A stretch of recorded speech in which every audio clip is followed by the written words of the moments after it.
السلام علیکم دوستانو، زه شبیر احمد امین یم او تاسو ته په نننۍ ویډیو کې ښه راغلاست وایم.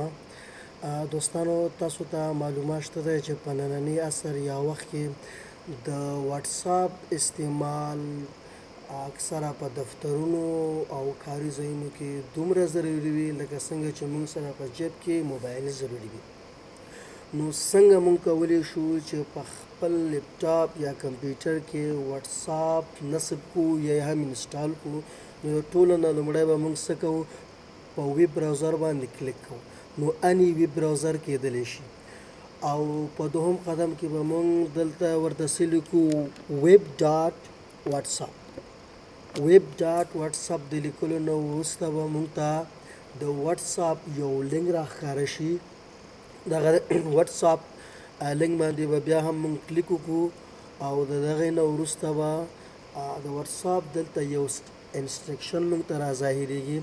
معنا دا ده چې موږ ته واتساپ لارښوونه کوي که چېرته تاسو غواړئ چې په خپل لپټاپ یا کمپیوټر کې واتساپ وصل کړئ، نو تاسو باید دغې ته مراحلو نه تیر شئ. نو ویې ګورئ دوستانو، ستاسو انګلیسي که چېرته ښه وي دغه ګایډلاین در سره وګورئ. د دې نه وروسته واتساپ ویب باندې زه کلیک کوم او د کلیک نه وروسته دلته بیا هم موږ ته یو 3 انسټرکشن راکوي. ګورئ، لومړی موږ ته وایي که چېرته تاسو غواړئ چې په خپل لپټاپ یا کمپیوټر کې واتساپ انسټال کړئ، نو څه به کوئ؟ اوپن واتساپ آن یور فون. معنا دا ده په خپل موبایل کې به واتساپ څه کوئ؟ خلاصوئ. له دغې نه وروسته خپل موبایل کې که تاسو چېرته خیال کړي وي نو دلته کې یو 3 ډاټس وي.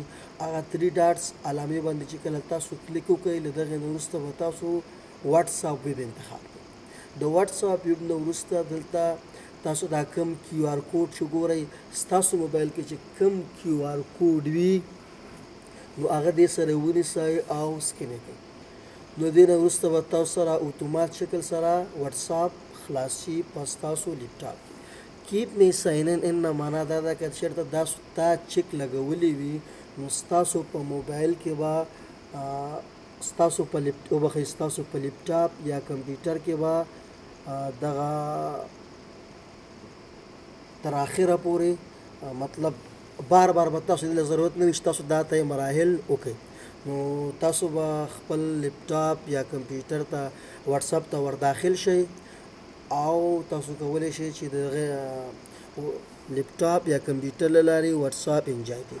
تاسو وکتو دوستانو، ما دا کیو آر کوډ سکین کې او ما سره دلته کې په لپټاپ کې واتساپ اوپن شو. نو خدای دې وکړي چې دغه ویډیو مو خوښه شوې اوسیږي. تر بیا